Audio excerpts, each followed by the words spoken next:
बिस्मिल्लाहिर्रहमानिर्रहीम। अस्सलाम वालेकुम। मोहतरम नाजरीन, हाजिर हैं हम एक नई वीडियो के साथ।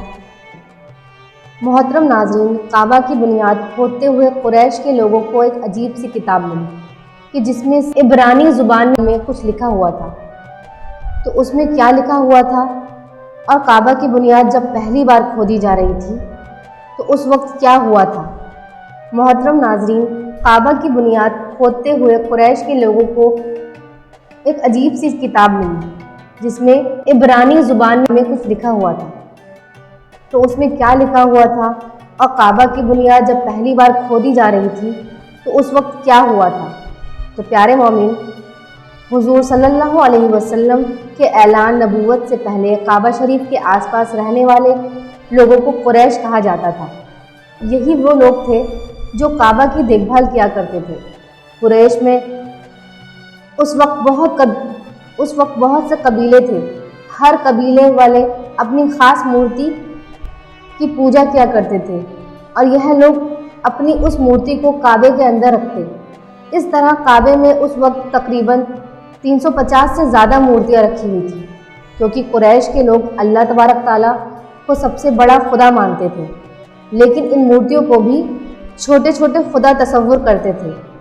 उस ज़माने में भी लोग हर साल हज करने दूर दूर से मक्का आया करते थे, लेकिन उनके हज करने का तरीका बिल्कुल अलग था। यह लोग अपने सारे कपड़े उतारकर काबे का तवाफ करते थे और हज के दिनों में जब तक हज मुकम्मल न हो जाता, यह लोग अपने घरों में असल दरवाजे से दाखिल होना हराम समझते थे। इसलिए ज़रूरत पड़ने पर घर की छत कूद कर जाते, असल दरवाजे से नहीं जाते।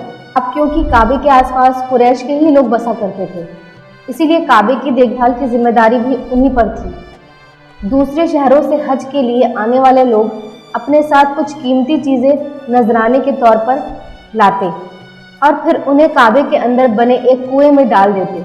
वह कुआं सोने, चांदी और कीमती पत्थरों से भरा रहता।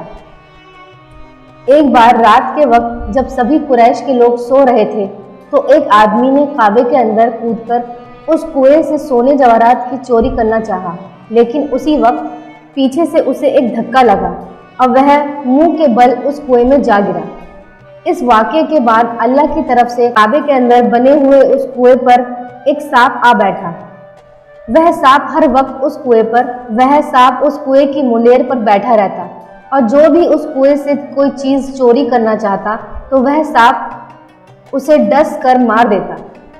इस वाक़ये को अभी कुछ ही दिन गुजरे थे। एक बूढ़ी औरत अपने हाथ में आग लेकर काबे को लोबान की धुनी दे रही थी।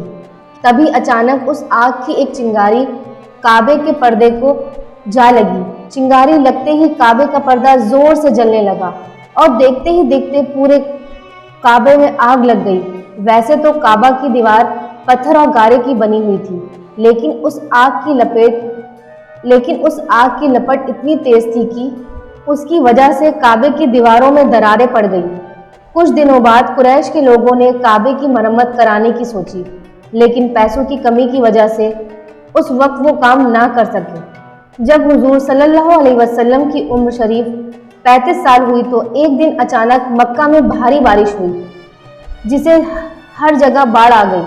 वह पानी का सैलाब इतना तेज था कि उसकी वजह से हजारों घर गिरकर तबाह हो गए। काबा की दीवारों पर भी उस सैलाब का बहुत असर पड़ा। उसकी दीवारों में भी तो पहले से ही दरारें पड़ चुकी थी और अब सैलाब के बाद तो काबा की दीवारें बिल्कुल ही कमज़ोर हो गई। जब कुरैश के लोगों ने काबा की ये हालत देखी और उन्हें यकीन हो गया कि अब अगर हमने काबा की मरम्मत नहीं की तो भी कोई भी आंधी तूफान आकर काबे को गिरा सकता है, तो उन्होंने फैसला किया कि अब सारे लोग जमा होकर काबे की दोबारा तामीर करेंगे। तो आपस में मशवरा हुआ और जितना हो सका हर एक ने अपनी तरफ से पैसे जमा किए। कुछ औरतों ने अपने जेवरात दिए और कुछ ने अपने अपने घर का सामान देकर यह कह दिया कि इसे बेचकर इसके पैसे काबा की तामीर में लगा दिए जाएं। तामीर करने का सारा सामान लाया गया और एक दिन मुकर्रर करके सभी लोग उस दिन काबा के पास आकर जमा हुए। लेकिन अब सबसे बड़ा मसला यह था कि काबा की दीवारों को कुदाल लेकर गिराए कौन।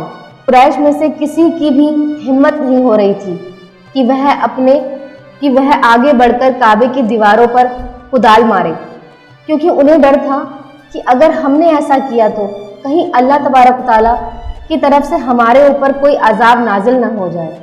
मोहतरम नाज़रीन, इस डर की वजह से सबसे बड़ी वजह उन लोगों के लिए यह थी कि उनसे 40 साल पहले अब्रहा नाम का एक बादशाह अपनी फौज के साथ काबे को गिराने आया था, लेकिन अल्लाह ने उस पर अपने कुछ परिंदों के जरिए ऐसा अजाब भेजा कि अब्रहा अपने पूरे लश्कर के साथ एक बेदर्दी मौत मारा गया, और अल्लाह तबारक व तआला ने सारी दुनिया के लिए उसे एक इबरत बना दिया। जो भी मेरे काबे को गिराने की कोशिश करेगा उसका यही हशर होगा। कुरैश के लोग भी इसीलिए डरे हुए थे कि अगर हम में से काबे की दीवारों को गिराया तो कहीं हम पर भी ये अब्रहा की तरह अजाब ना आ जाए। इसीलिए उनमें से कोई भी हिम्मत नहीं कर पा रहा था कि वह आगे बढ़कर काबा की दीवारों को गिराए। कई दिन इसी तरह गुजर गए। आखिर एक दिन वलीद बिन मुगरा नाम के एक शख्स आगे बढ़े और अपनी कुदाल लेकर काबे की दीवारों के पास जाकर खड़े हो गए। अचानक उसी वक्त काबे के अंदर बैठा हुआ सांप निकलकर बाहर आ गया। यह देखकर सब लोग डर कर घबराकर पीछे हट गए, लेकिन उसी वक्त अल्लाह के एक परिंदे को भेजा और उसने इस सांप को अपने पंजों में पकड़कर दूर फेंक दिया। यह देखकर सबकी जान में जान आई और फिर वलीद बिन मुगरा ने कहा कि ए लोगों, काबे को गिराने से हमारा मकसद किसी बुराई का नहीं, बल्कि हम तो काबे को एक नए सिरे से तामीर करना चाहते हैं। इसलिए मुझे पूरी उम्मीद है कि दीवारें गिरने से हम पर कोई अजाब नहीं आएगा। इतना कहकर वलीद बिन मुगरा ने अपनी कुदाल से काबे की एक दीवार पर वार किया तो वह दीवार एक ही बार में नीचे गिर गई। लेकिन कुरैश के लोगों ने उसी वक्त वलीद बिन मुग्र को रोक लिया और कहने लगे कि ए वलीद, अब अगली कोई भी दीवार ना तोड़ना, बल्कि आज रात सभी लोग इंतजार करो।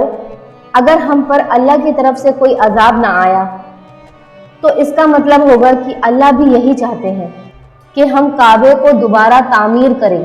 लेकिन अगर अल्लाह की तरफ से हम पर कोई अजाब आया तो हम काबे की तामीर को उसी जगह रोक देंगे और इस गिरी हुई दीवार को भी मरम्मत करके उसे वैसा ही सीधा कर देंगे। यह सुनकर वलीद बिन मुगरा ने कहा कि ठीक है, ऐसा ही होना चाहिए, और फिर वह अपनी कुदाल लेकर नीचे उतर आए। वह रात मक्का वालों के लिए बहुत डरते हुए गुजरी।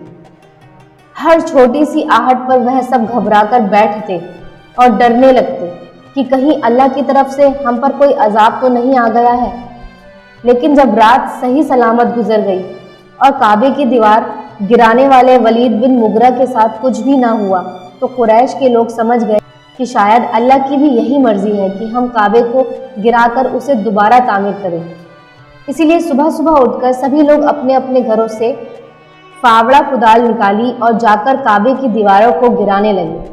उस वक्त काबे के ऊपर कोई छत नहीं थी, बल्कि चारों तरफ सिर्फ दीवारें ही दीवारें थी। इसीलिए कुरैश के लोगों ने एक ही दिन में सभी दीवारों को गिरा दिया। लेकिन अब बारी थी दीवारों के नीचे पड़ी उस नींव और बुनियाद की, जिसे आज से 4000 साल पहले हजरत इब्राहिम अलैहिस्सलाम ने अपने हाथों से रखा था। इसीलिए उस बुनियाद को तोड़ने की किसी में भी हिम्मत नहीं थी। लेकिन कुछ देर के बाद मशवरा करके सभी लोग आगे बढ़े और उस बुनियाद को खोदना शुरू कर दिया। बुनियाद खोदते हुए कुरैश के लोगों को एक किताब मिली कि जिसमें इब्रानी जुबान में कुछ लिखा हुआ था। कुरैश के लोग तो अरबी जुबान ही जानते थे, उन्हें इब्रानी जुबान के बारे में बिल्कुल भी पता ना था। इसीलिए उन्होंने एक यहूदी को किताब पेश की और पूछा कि आखिर इस किताब में क्या लिखा है। तो उस यहूदी ने पढ़कर सुनाया कि इस किताब में लिखा है कि मैं ही अल्लाह हूँ और इस काबे का मालिक हूँ। मैंने ही इस काबे को उस दिन बनाया था जिस दिन मैंने आसमान और ज़मीन को पैदा किया और चांद और सूरज को उनकी असली शक्ल दी। यह सुनकर कुरैश के लोग बहुत हैरान हुए। उन्होंने इस किताब को बड़ी ही हिफाजत के साथ उसी जगह पर रख दिया और काबे की नई तामीर कर दी गई। सुभान अल्लाह, ये था काबे का واقعہ۔ امید کرتی ہوں کہ آپ کو یہ واقعہ پسند آیا ہوگا۔ پسند آئے تو ہمارے اشاعت اسلام چینل کو سبسکرائب کیجیے، ساتھ میں بیل آئیکن دبا دیجیے اور کمنٹ باکس میں سبحان اللہ ضرور لکھیں۔ ملتے ہیں نئی ویڈیو کے ساتھ۔ اللہ حافظ۔